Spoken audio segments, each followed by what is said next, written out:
All right, good evening, everyone. Tonight is our special meeting for the budget. I will quickly turn it over to Carl, and we will move forward. Okay, so I'll walk you through each budget and each line item, explaining to you what's in the budget, what our assumptions were, and if there's a deviation between the department request and what the manager is proposing to put forward. Tonight, we're talking only about the operating budgets for these different departments. Capital is a discussion to take place on the 22nd. So it's the front part of your book, not the capital chunk of your book that we're going through. If you have capital questions, please hold them until the 22nd when we review that part of the budget. So we'll start at the beginning of the budget tabs with the town manager's budget.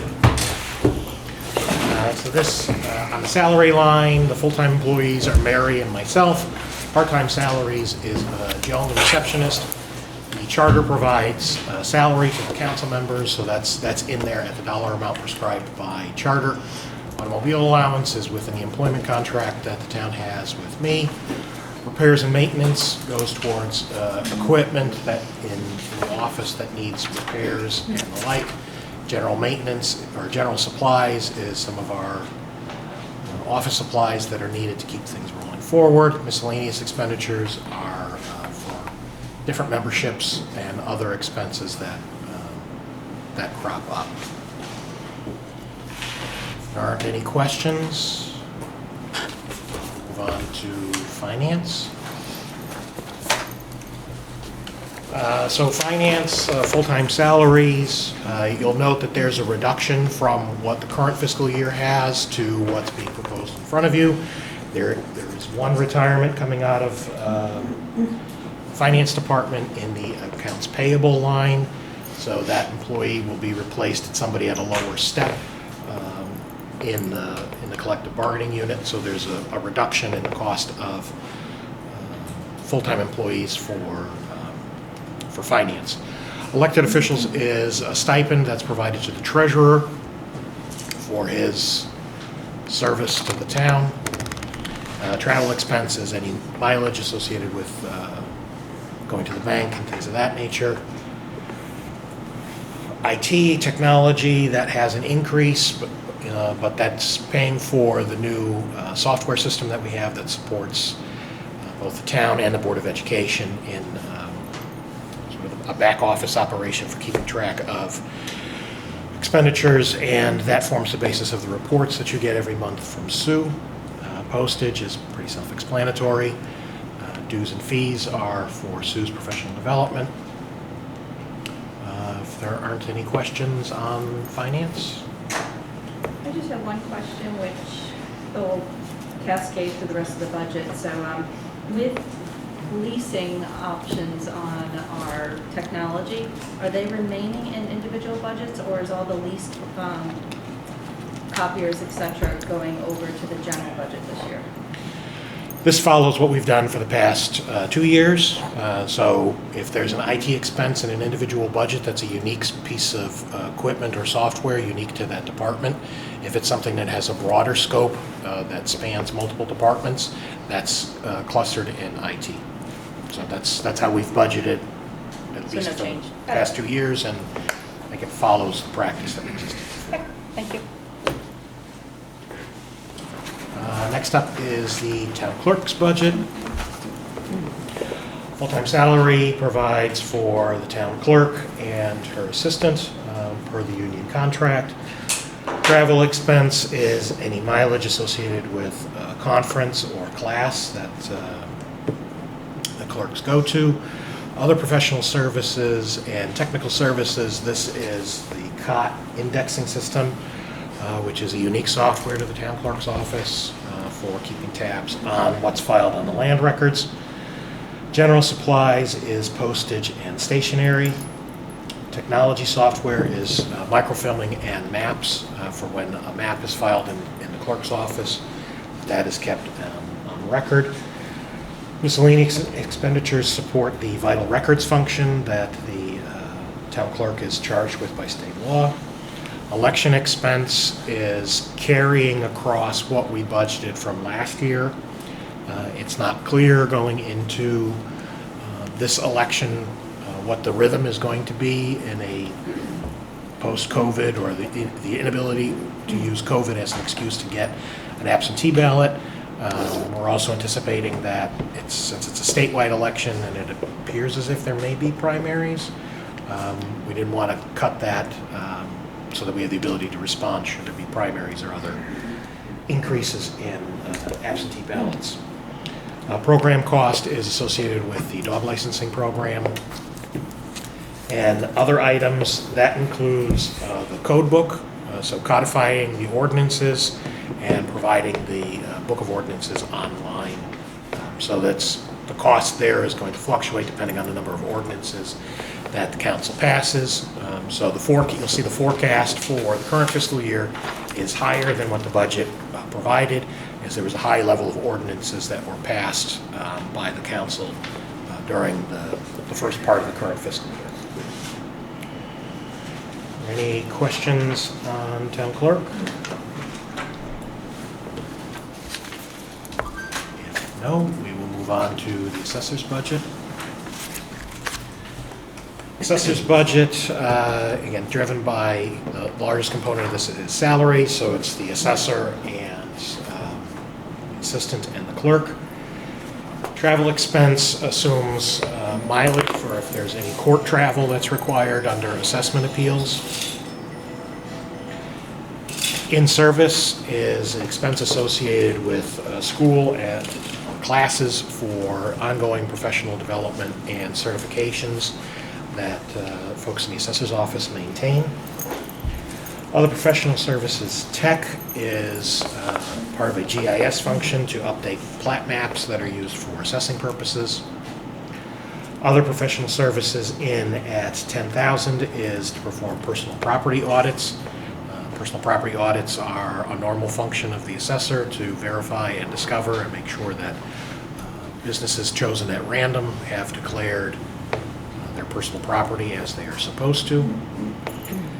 Technical services is for a vendor, Quality Data, which is part of the data backbone that's used within the assessor's office.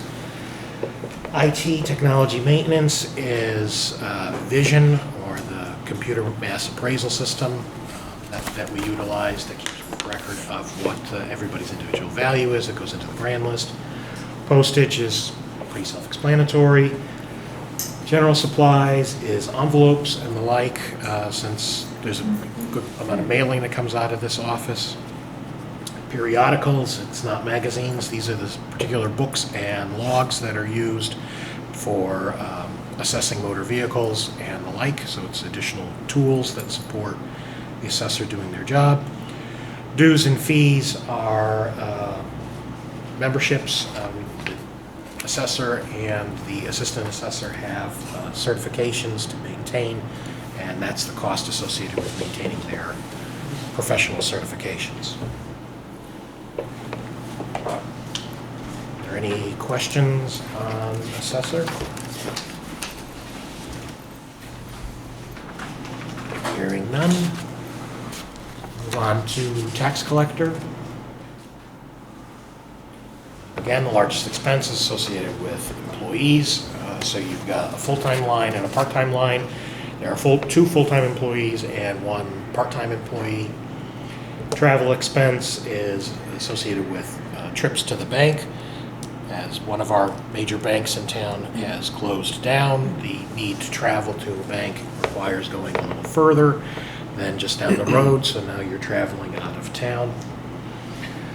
Other professional services, technical services, this is Quality Data, who also provides pretty much all of the, and will pop up over multiple line items, services that the tax department relies on. So this particular line pays for online access to and online payments for bills, or tax bills, tax information.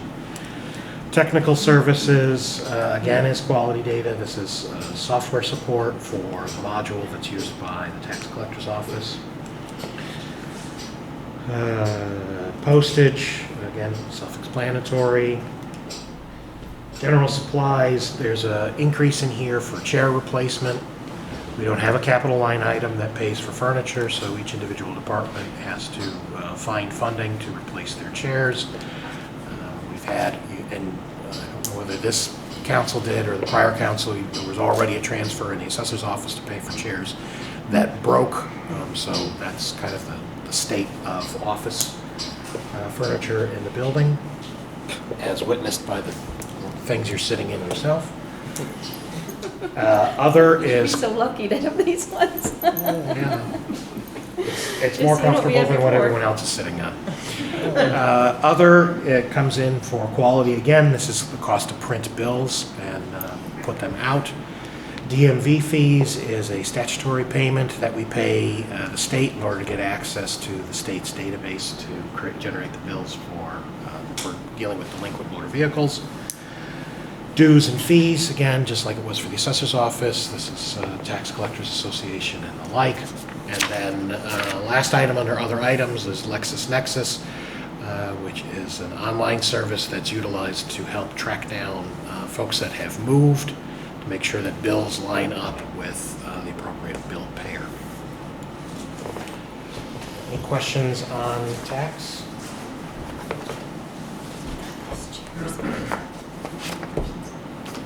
Hearing none, we will move on to inland wetlands. It's the next budget.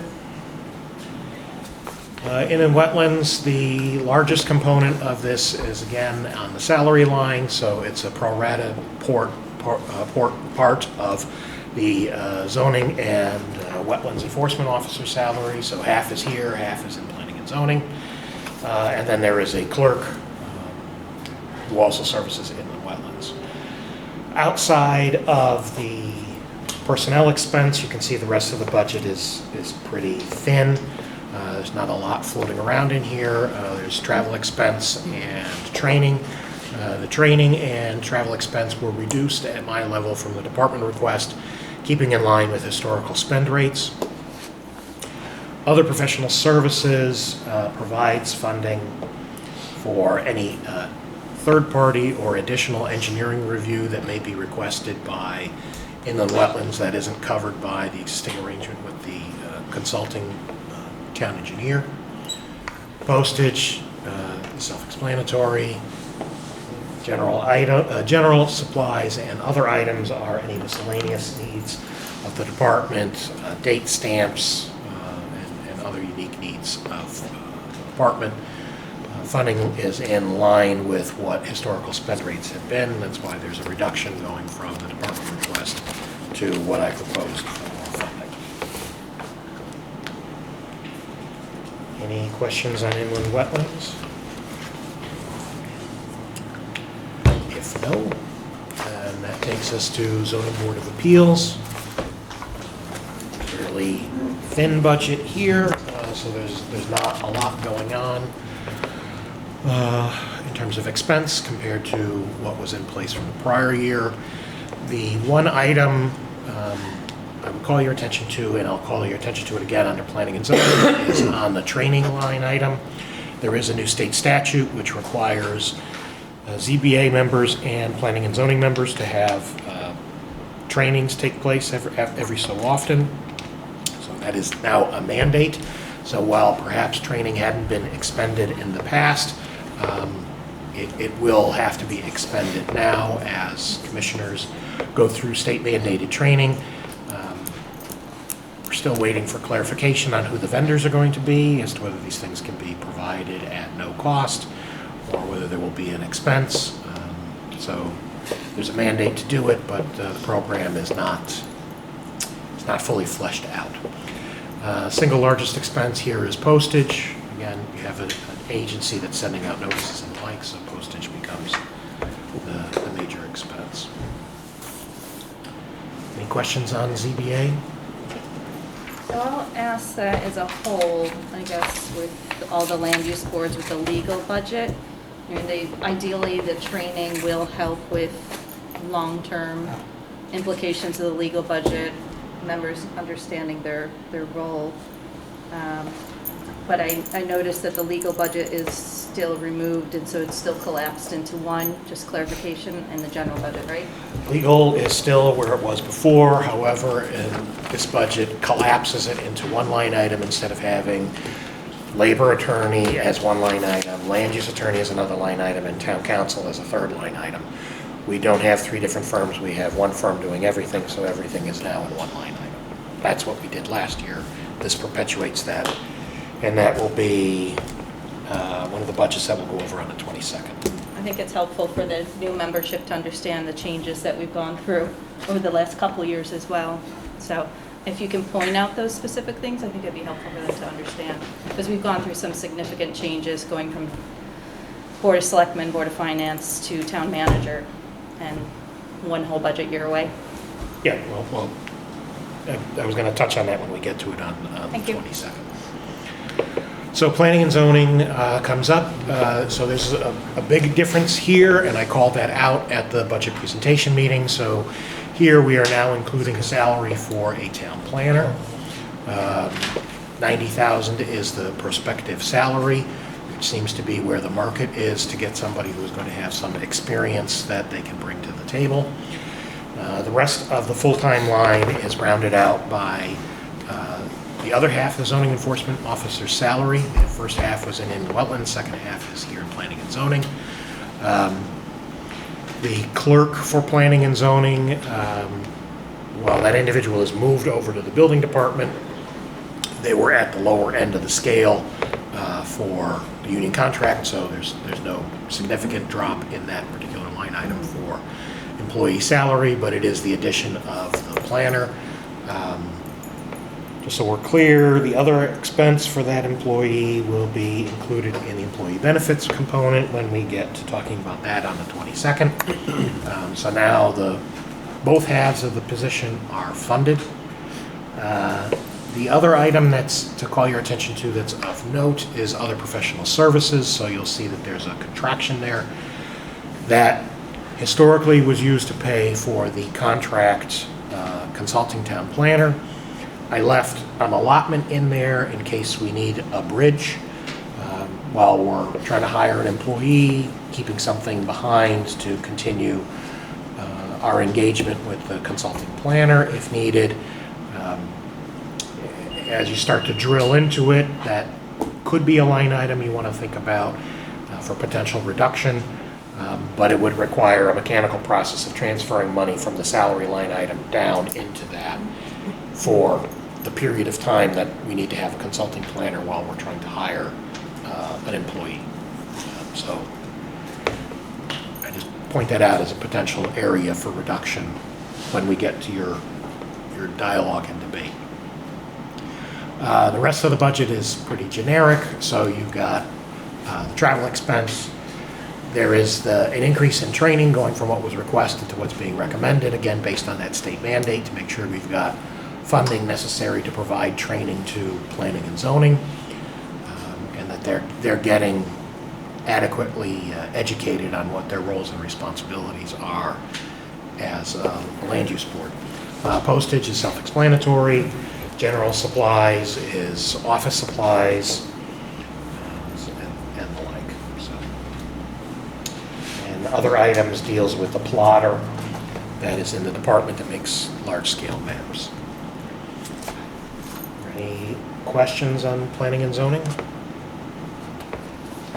I'll just comment that I am thrilled to see that we are adding a planner. But everybody is very much knows I've been in favor of planner for a very long time, as is the Planning and Zoning Commission and a lot of the other boards, EDC, etc. I think it will add in the layer of professionalism that we need in order to be both attractive to developers, but also to have a continuity and just, I guess, general professionalism in the land use office, and hopefully it'll take the burden off you, Carl, as the town manager.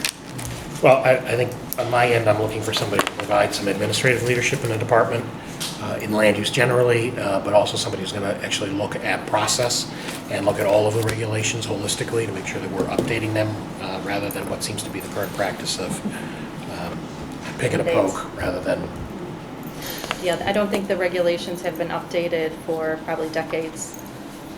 if ever, So, essentially and I think addressed. the older members of the council will recall that we've had to take action a couple of times to provide what should have been a legal relief on permit fees, because the regulation was providing for a fee that was far in excess of what was necessary to review the application, which then raises some legality of it. Thankfully, the regulation has been amended, but this is part of that holistic review and looking at process that you need that you would get from a planner who's here 5 days a week instead of a consultant who's here 1 day a week. That's great, good. I hope the town's in favor, so. Do you have any probability of having them before July 1? This person coming over? That's a function of how long the budget approval process takes. So if the budget is approved with one public vote, then we could prep for hiring once I know that I have the appropriation in place. If it's going to be multiple referenda to approve the budget, obviously that sort of compresses any timeline. It would be not unreasonable to anticipate that you need 3 weeks to put the ad out, to get a pool of candidates to review, a period of time to review applications and interview folks, and then if you're dealing with somebody who needs to transfer out from another municipality, it would not be unreasonable to expect that that person is going to need more than 2 weeks to transition away.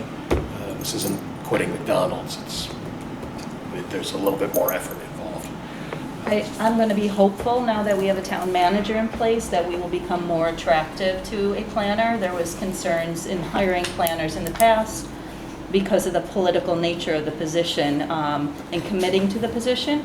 And then there's also a severe shortage in the northeast of planners, so fingers crossed that we're more attractive as a municipality, especially with all the development taking place as well, that we can fill the position. Yeah, I think I don't expect that you read this stuff and pay attention to it, but planners that have been hired of late seem to be moving chairs and leaving one municipality to go to another one. So that ability to get them on board, we should anticipate that may take a month. Any other questions on planning and zoning? Hearing none. It takes us to the building department. So again, like all the others, the single largest line item is the salaries, which pays for the building official and the clerk. There is a reduction going from the current fiscal year into what's being proposed. There was a retirement in the clerk position. That's been backfilled by someone who is less senior and therefore is at a lower step in the union contract, so there is a reduction there. The other expenses are somewhat straightforward, so other professional technical services is an allowance in case outside technical assistance is required to review a set of plans and drawings. This would be just an allowance. We're not sure what comes in a given year, so it's good to have something there if need be. And you can see that the line has had spikes in it in the past. Inspection coverage is if we need to have somebody in place, if the building official is on inspection or on vacation, so that we have inspection coverage if there's critical items that need to be dealt with during provided for vacation. Software maintenance and technical support is zeroed out with the transition away from the product that was used by the building department for its electronic permitting to a larger land use platform. So that expense moves over into the IT budget and is zeroed out here in building. General, the other major line item is training and code books. So the code book part is really the more expensive piece. The state is regularly in a process of updating and adopting different codes. So when that happens, we have to buy a new library collection for the building official for what he particularly needs to in order to review and update his resources to review documents and the like. Dues and fees is professional membership in the Building Officials Association, which is good for ongoing professional development of our building official. And that's pretty much it for building. questions on building?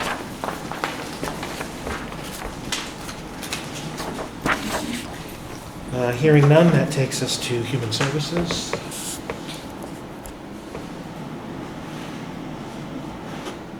So human services has a number of employees. Some are funded by grants and others are funded by tax dollars. This budget only reflects those that are funded by tax dollars. So you can see below what the different positions are or individual stipends. You've got the director of the department. There's clinicians provided for, program coordinator, social services coordinator. There's a stipend provided for elderly and veterans affairs. That goes to the social services coordinator, part-time clerk, part-time social services assistant, and seasonal support for the department during the summer months. Once you get beyond the salary line items, travel expense is mileage. As we go back or go into a more normal or expected to go back into a more normal way of doing business, this would be travel expense that would put our staff in the school system to be available for programs and the like. Obviously, we did not spend that money previously when we were in COVID shutdown and more of a virtual setting. Other items to call your attention to: program cost at the bottom at $2,500. This really is not an expense of the department. This is part of a veterans program that provides for some of the flags and the like, and wreaths that are used for Memorial Day, Veterans Day. It was tucked into this budget and it's been part of their budget. However, it is not a department request that David puts forward. It's really more of a back and forth dialogue with folks at the American Legion and others that put on those events that support veterans. Beyond that, there's expense for office supplies in here, as well as a unique software that helps the department keep track of its counseling and what services are being provided for individuals that are receiving counseling. It also supports a billing mechanism that can generate some billing revenue for the town, where there's an insurance entity that we can charge for the counseling and support that's being provided through human services. Other expense, dues and fees. We have folks that are licensed in order to do their jobs, so it's providing reimbursement for any licensure that's required for them to do their tasks. Any questions on human services?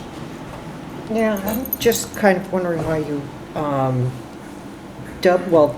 in other items, resident emergency, they asked for 15 and you brought it down to 10, but I'm wondering why it's doubled at this point in time, because their budget actually, or the forecast for usage for this year is $5,000. All they were provided with was $5,000, so this is part of an ongoing discussion of what financial support the town puts into meeting resident emergency needs and our partnership with Families Helping Families. So the town has put money in, Families Helping Families has put money in, Families Helping Families share has grown over time. There was a request in prior years to increase this, and I tamped it down in the two budgets prior to this. In this particular budget, I was putting it in at 10 in acknowledgement that we do have an ever-growing demand for this type of additional financial support for people in town. ARPA is here, but it has only a limited shelf life, so this would be in addition to what has been provided already to Families Helping Families, and then programs that we are about to launch with ARPA. This would be additional dollars to support those in need in the community. Thank you. So last year we didn't do it, but I feel as though it's beneficial. I don't know how the town council feels. With the grants, the number of grants that Human Services manages and the salary add-ons, I guess, based through the grants, it might be helpful. Again, we don't have a Board of Finance anymore. We are taking on all of these roles. If everybody had that information so that they could clearly see what kind of grants we're working through, which employees, by way of job title, are also layering in additional hours based on those grants. So again, it's up to the town council if they think it's beneficial to their role to understand it. I feel it's useful so that we can understand the significant role that Human Services plays in the amount of money that is brought in through grants, which it is significant.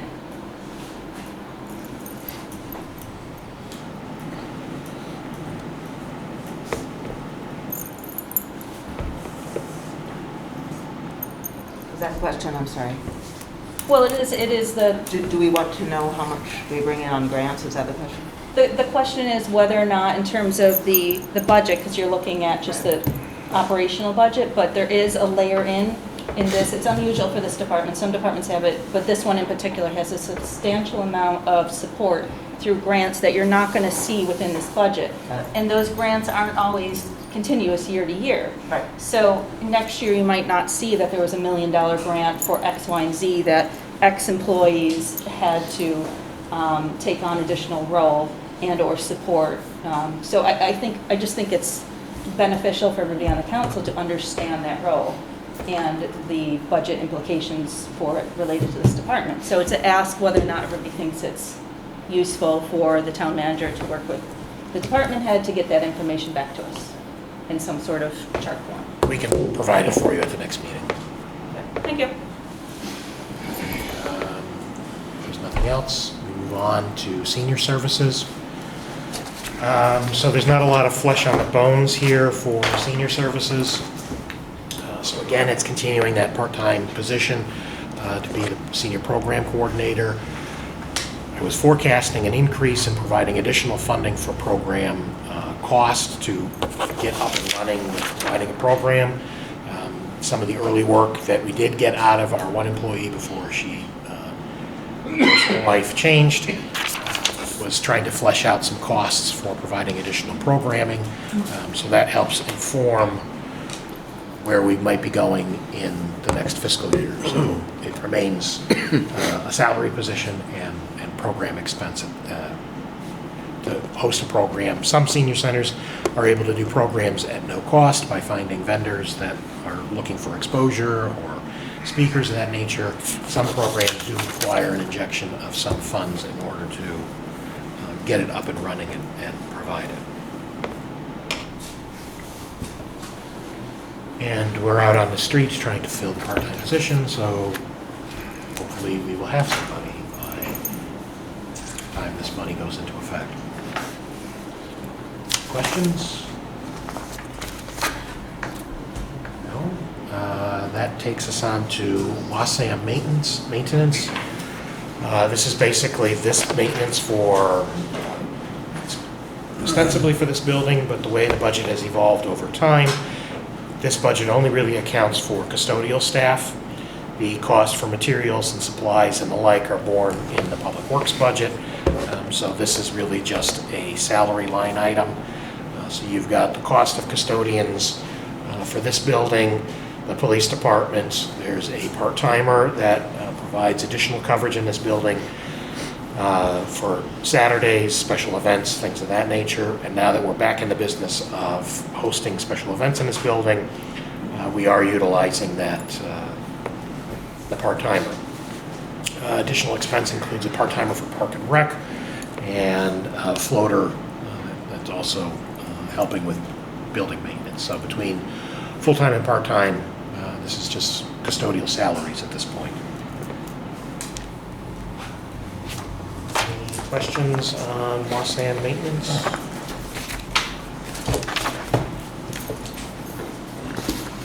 Hearing none.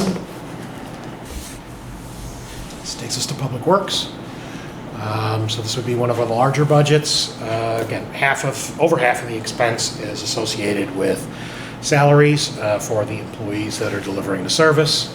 You can't really computerize public works, so it is going to be people heavy to provide the services that that they need to provide. Part-time provides coverage at the transfer station. Overtime is broken up into a couple of different expense categories, so you can see some of it is pretty self-explanatory. So overtime associated with fields is work that has to be done for parks and fields. We're assuming that we are moving back into some sense of normalcy, and that the dollar and demand for overtime for active sporting events will return to more of a normal rhythm going forward into the next fiscal year as COVID seems to be abating, and we would be returning back to hopefully normalcy. Overtime for snow and ice is looking at historical averages for what we think we may have to deal with for clearing the roads if we have an extraordinarily warm summer or an extraordinarily harsh summer or harsh winter. Overtime is then just a general overtime where you're looking at an average over historical spend rates, so the dollar amount is in line with where we have been and is level funded, proposed to be level funded from where we were for the fiscal year that we are currently in. Travel expense is any mileage that has to be incurred by a clerical employee coming to town hall or doing other banking and the like. Clothing allowance is contractually stipulated expense to provide for uniforms for the employees. Snow plowing and sanding, that's salt and sand. Again, based on historical levels of what we have used in the past. We do use a combination of salt and sand. It seems to work for our environment. Repairs and maintenance, it's ongoing expense associated with maintaining our various properties. Town hall building maintenance, so this is where you had costs that were up in the WASAN budget that now have moved over into public works. Town building and facilities maintenance, so again, it's somewhat self-explanatory, costs and projects that we think are going to be items that will need to be addressed across our portfolio of buildings. Equipment maintenance is dealing with trucks and other equipment used by Public Works in performance of their duties. Landfill cost is tip fee to truck our waste out of the state of Connecticut now, so that's the bill that we get from MIRA and reflects the projected tip fee that they were putting forward for the next fiscal year. Other big line item, diesel and gasoline. This would be the net cost of diesel and gasoline. We do provide a common fueling station, so there is, the school buses do gas up there. That expense is not included in this 120. That's borne in the Board of Ed budget. So this reflects Public Works utilization. Safety management is trying to stay on top of whatever PPE or other safety training we need to keep workers' comp expenses down, so it's a good expense to help control a future insurance expense. That's sort of the high level of Public Works. Are there any specific questions on Public Works operating? Yeah, capital will be on the 22nd. Does the department feel confident that there'll be enough money for $120,000 for gas, considering what's happening? Throw it up in the air. We're talking possible $5-6 a pound. Yeah. I mean, luckily, 50% of our usage is the school buses in there, and we bill them and kick it back, so it's keeps that revolving, you know. We hope that enough to cover it at the end of the year. But if it goes up, they pay us more. So we run close, very close on it. That's why we built it up a little bit more. So commodity expense, obviously something we're not clear on where it's going, whether it's sustained or short-term. We also aren't paying taxes on it. So we're getting a deal that maybe is different than what you would get at the pump. Pricing at the New Haven terminal is different than at, I won't name a gas station, but whatever the closest gas station is. one up here partial. Next budget would be technology. So here, unlike the others, salaries is not the major driver of this particular budget. So salaries is providing for head of IT and his assistant. The professional services is part of our relationship with the Board of Education in terms of what services we share with them to support information technology. So there's the engagement with their employee for services as well as their vendor who helps us with our networking requirements. Training is training for everyone in the building for cybersecurity awareness. So this is part of our response to position ourselves better for the cybersecurity market going into what we're anticipating for next fiscal year. So this pays for a service that delivers regular online trainings to employees for general awareness of what a spam email looks like. We've been getting emails to that effect where people are attempting to do phishing. So this is more of a top-of-mind awareness for employees so that they aren't clicking on the wrong thing. Or if they get an erroneous email in, that they know what to do with it. Repairs and maintenance, there was a request for $5,000. This is repairs and maintenance on miscellaneous equipment. I took that down to $4,000, which is more in line with what the historical spending rate is. IT technology maintenance, this is where those costs that are for software or services that cut across multiple departments is clustered. So that you have an increase in here, which is covering what the anticipated increase is going to be for permitting, using an online platform for permitting out of land use, and then moving off of land use and moving into other areas that we can get moving. The capital side of that is what I included in ARPA to help set up online permitting protocols. This would pay for the online service maintenance for software as a service for ongoing permitting expense. Communications is landline for this building. It's sort of everyone's cell phone bill concentrated into one line item. Infrastructure, copiers, and printers. This is leasing arrangements that we have to lease copiers. Again, pulling it into one concentrated account. We don't lease purchase. We don't own outright. We have leases that go on a set cycle to keep the technology up to date. So that for our internal printing needs. Any questions as it relates to IT? The MOU between the school for IT services. Yes. Yes.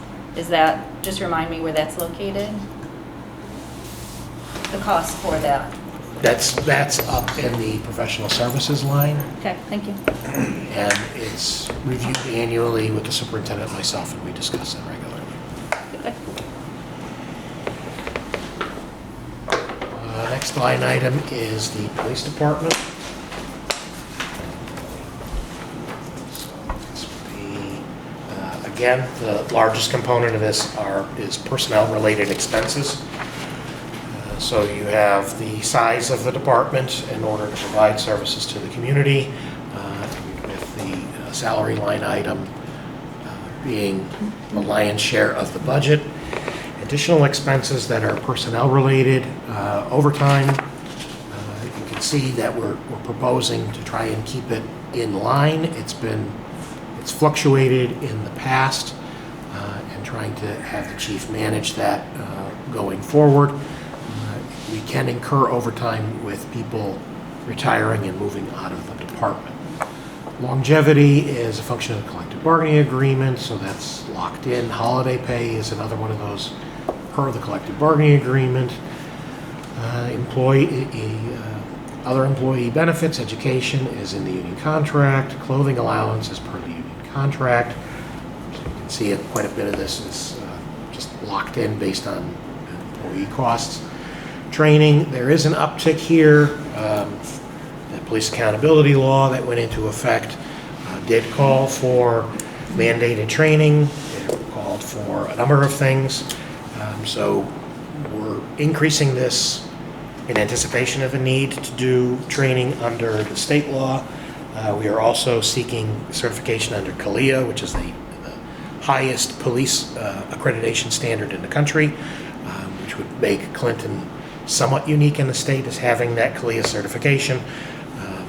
The post standard is a lower standard, so CALIA would sort of be the good housekeeping seal on the police department.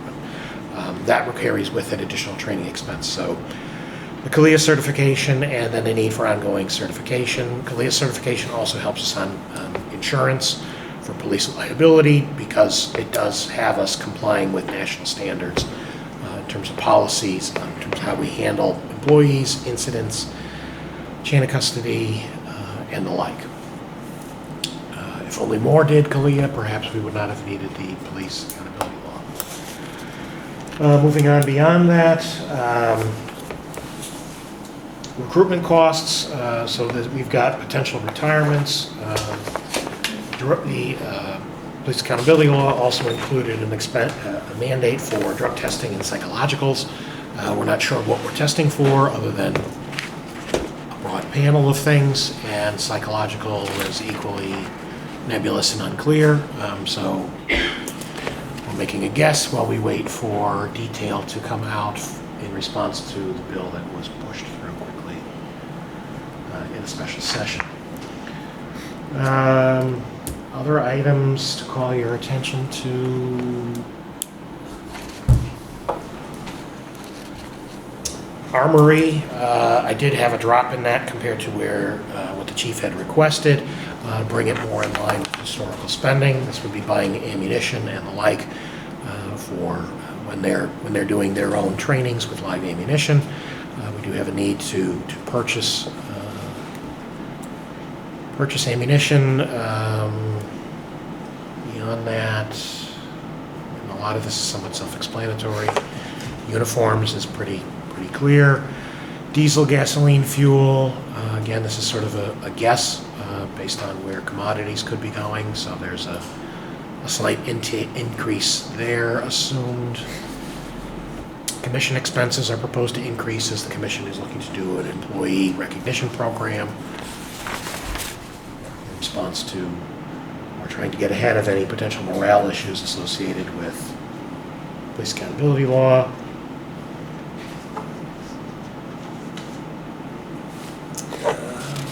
Not sure what else is interesting to call your attention to. Can you direct me to where we're looking for the storage, the cameras and the storage? The data storage for the police cameras? Yes. It's all covered. We did a 5-year deal for storage, so that's already covered under that capital expenditure. So we're covered for the next 5 years. You said, I'm sorry, you said it was under capital? When we had it in capital, the arrangement what we struck was to buy the cameras and then a 5-year block of data storage. So we're good for data storage for 5 years. Year 6, it'll pop in this budget, but we don't have to worry about that right now. All right, thank you. If there's no other questions on the police budget, Can I just ask a question about the overtime? How did you arrive at the figure of $240,000 for that? looking at historical rates and trying to factor in, the chief tries to target a percentage of salary because as salaries increase, there is some adjustment of where overtime has to go. This is, in some cases, this is not discretionary overtime. We do have to provide coverage when people are out, ill, on vacation, and the like. So beyond that, it's educated and informed guesstimate. Okay. Thank you. I think the important point is to acknowledge that overtime is not discretionary in some cases. You may arrest somebody, that bridges shift change, that's going to trigger overtime because you're not just going to hand it off to another police officer because the clock ticked into a new hour. Next budget is communications. This is dispatch function. So dispatch provides radio dispatch for police, fire, and EMS. So you've got the employee expense associated with that. I think just so that we can follow the logic of what was done, I believe, with the prior council. We took a part-timer and made them a full-timer, so you see an increase in the full-time line. There's a drop in the part-time line, and for that reason, we're projecting leveling off on the overtime, which was kind of the logic as to why to make that shift. Historically, we've had high degrees of fluctuation as people leave, retire, and the like. So if you look at the overtime line, there's a significant whipsaw going on there for where overtime is. So we're trying to smooth out and get some greater control over overtime expense, provide continuity on the public dispatch service function so that we can have good quality service delivered to police, fire, and EMS. Holiday pay is a function of the collective bargaining agreement. Clothing allowance is also a function of the collective bargaining agreement. Service contract, this links in with where we are with the radio project. So that's another thing that's of interest. I'm just noting the line item under fiscal year '22 forecast and dispatcher moved from part-time. I'll just note that there seems to be a entry in there that's off. 489 on the bottom. Yeah, well, I think that's clearly a data entry error. Yep. Not, that's not reflected, obviously, up in the No, top line. Sure. I'm pretty sure it's not reflected in the bottom. We get a verification on that? So quick math tells you that that didn't carry on. Animal control is next. Not much here. It's basically the animal control officer. We have moved away from utilizing the part-timers, so that line item has been zeroed out. There is an element of overtime associated with the one full-time MACO. Professional services for the veterinarian. On occasion, there is the need to use a veterinarian. I did drop it from where the department requested it. Fall in line where if you look at prior years, it's had some lesser demand of use. Training is ongoing training to make sure that the MACO knows what he's doing. Uniforms is part of collective bargaining, and then general supplies is any equipment or other that is required by the MACO to do his job.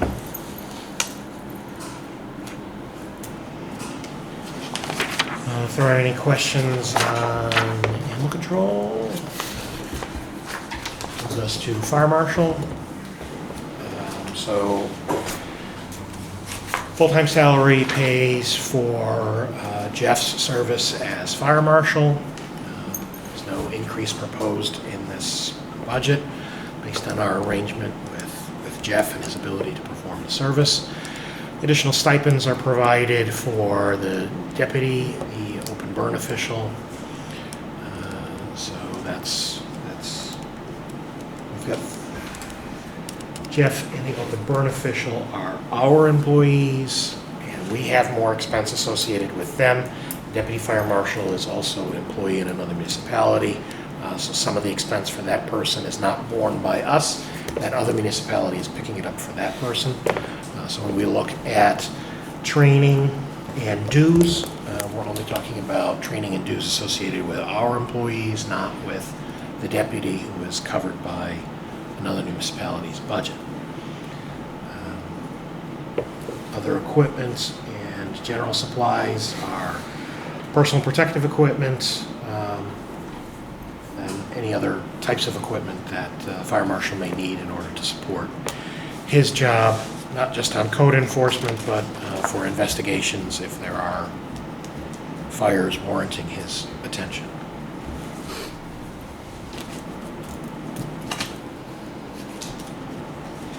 No questions on fire marshal?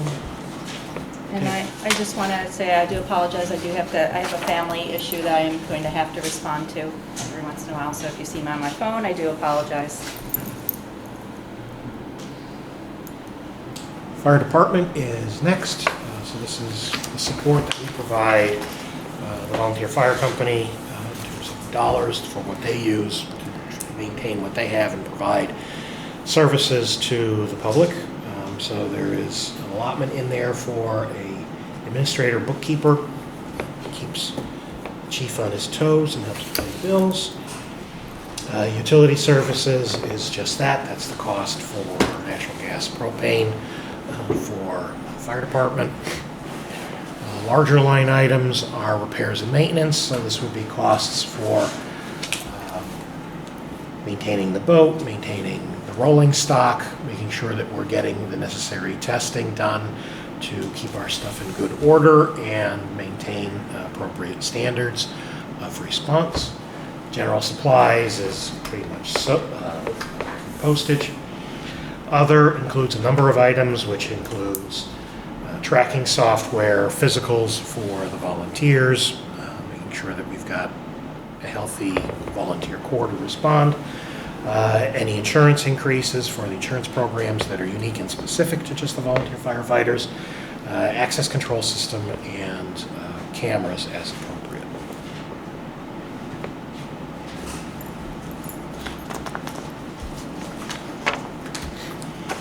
No questions under fire.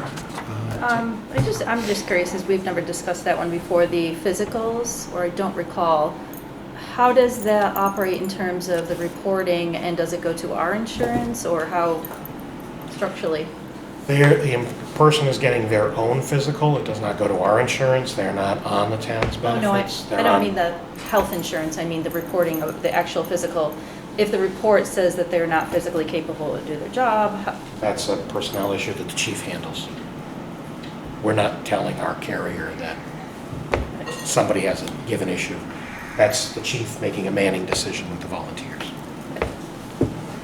But it's a good practice to maintain. Does this represent the net cost after income earned? Excuse me? They also earn income. The corporation does. Yeah. This is separate and distinct than the corporation. The corporation has its own expenses that it responds to.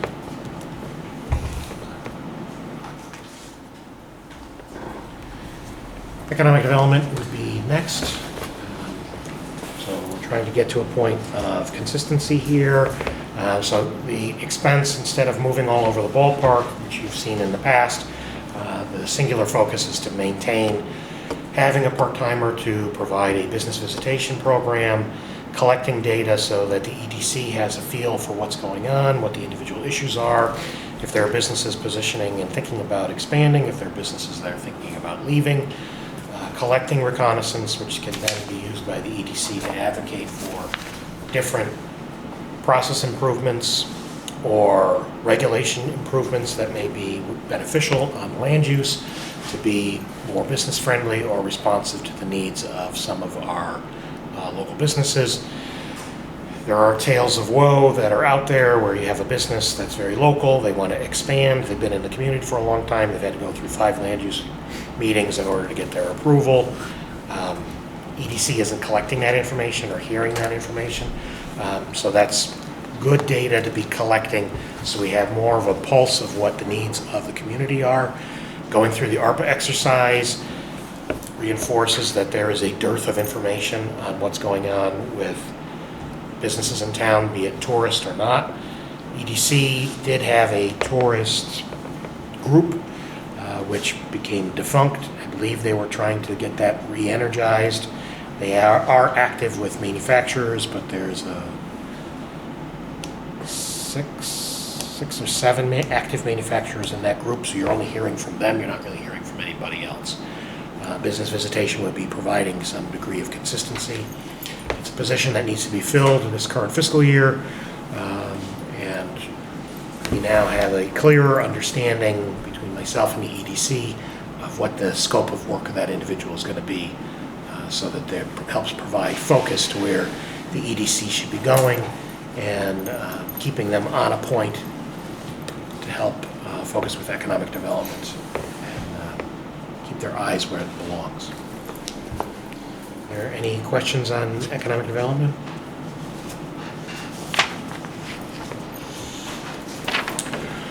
If there aren't any, that takes us to elections, which pays for the registrars of voters. The one that's here tonight. Part-time wages, this pays for the registrars. We have 2 in this town, one for each of the major parties. Part-time is for election workers to work the polls.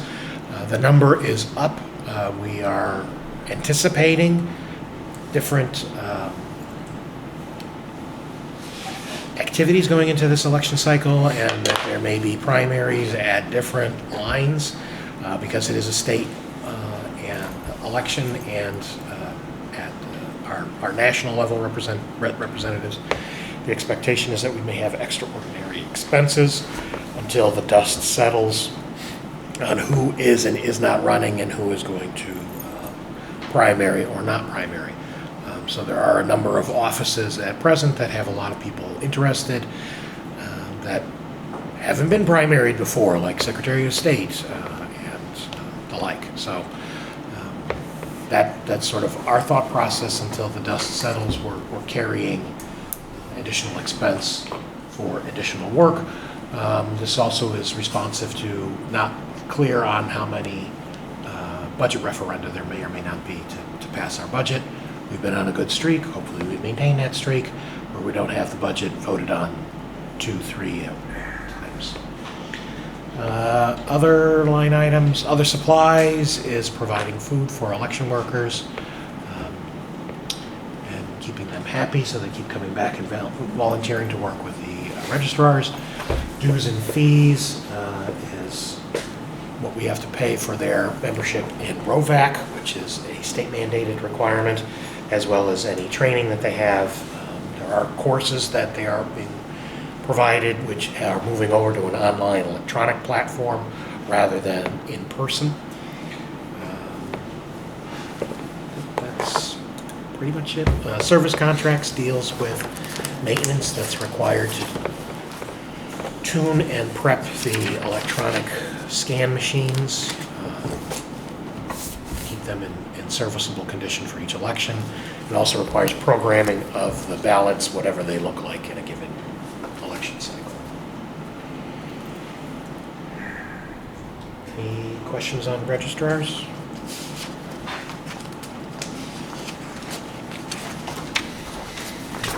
Hearing none, that takes us to civil preparedness or emergency management.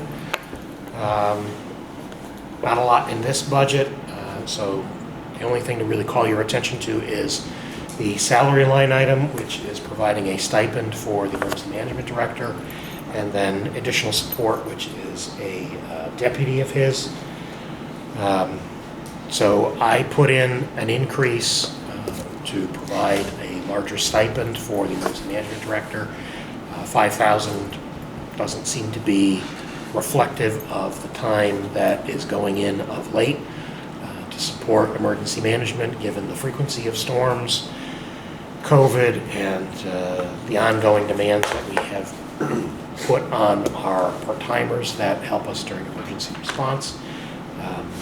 A lot is being asked, and this is trying to acknowledge that there is a high volume being asked of one individual to respond to a litany of activities.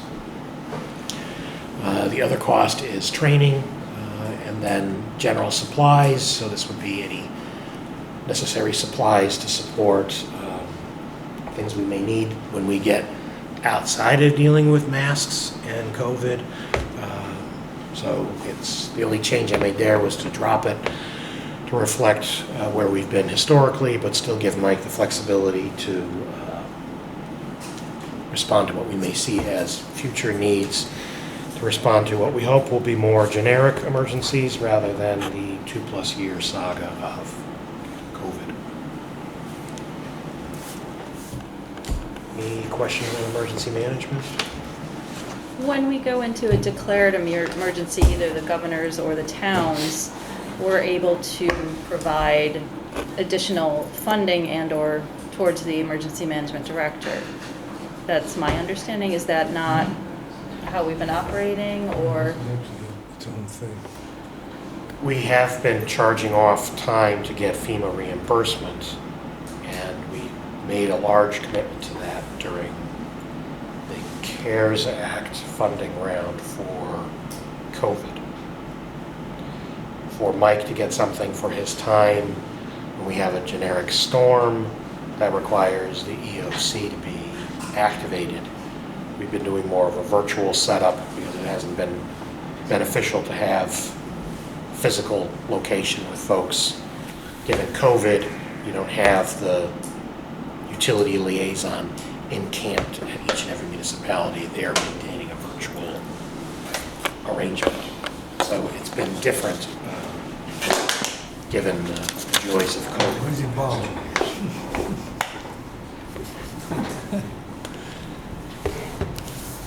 So is the question the amount of increase? Is that what you're? No, I just wanted clarity on whether or not, yes, the role is, I don't think, well-funded, and across the state, it's sort of an odd layer into any municipality, but I just wanted to make sure that that option on the table, when we do have a either town declaration and or state declaration, that there's still availability to supplement from that. And again, beneficial for the new folks as well, because thankfully, well, we have a state declaration, but we're now operating under a town declaration. Yeah, and I think for everyone else's edification, that this is a position that sometimes is picked up by an existing employee who is in the, maybe the fire chief or someone who's getting a regular salary as opposed to the model we're using. And this is an attempt to acknowledge the significant effort and time that we're getting out of the individual that's servicing Clinton. Next up, and thankfully our last budget for the evening, is the library. So this is just sort of a singular line item of public dollars that are allocated to support the activities of the library and their programming. There is a change between the departmental request and what I'm putting forward as a recommendation. Library board approved a budget that was providing a larger increase in salaries than what was being provided for across our collective bargaining agreements. So I asked the library director to reverse engineer the number, give me something for salaries that was more in line with where our union employees were. So that reduction from the request to the manager's level reflects a change on the personnel line item only. The other expenses that go through and make up the rest of this, and I think it's important to call out that just like the other budgets, the majority of what goes in here is a salary expense. So you've got materials, which go into what the lending may be. The materials has been dropping over time with fewer periodicals as magazines don't get produced or people read them online. DVDs going out of fashion as people have Netflix or Amazon or any of the other streaming platforms to consume their movies. The utility expense, it is what it is in order to keep the lights on. We are moving into a time where the library is back in business and open regular, so those costs that go along with having the library open and accessible to the public carry forward and increase. Building maintenance is an ongoing expense to keep up with the inside of the building. Automation, there is an increase in automation which provides for new software for circulation, and patron details, card catalog. Unfortunately, it's an old-fashioned term reflecting my own age, but that's for the IT backbone of what supports the lending program of the library. Other expenses that go into delivering library services make up the balance. The library does generate income. That income is netted out, and that's where this number comes in. The actual The actual expense is greater, but we've deducted the income that's generated by the library. There are reserves that they maintain. Those reserves have already been built into this as an assumed takedown, which leaves the net amount of $823.19 for the library.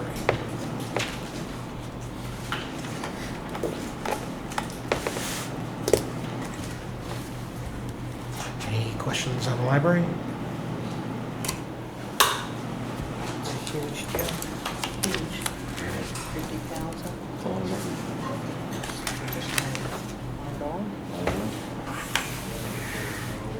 Should we probably get a full breakout? Yeah. Should we get a full breakout of the library expenses?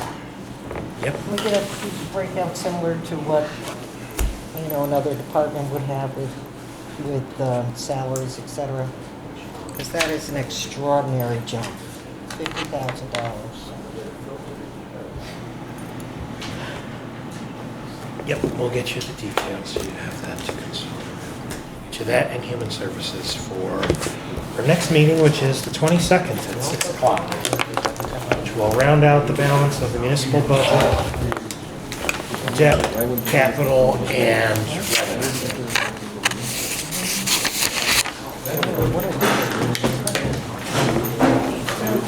Thank you. Thank you.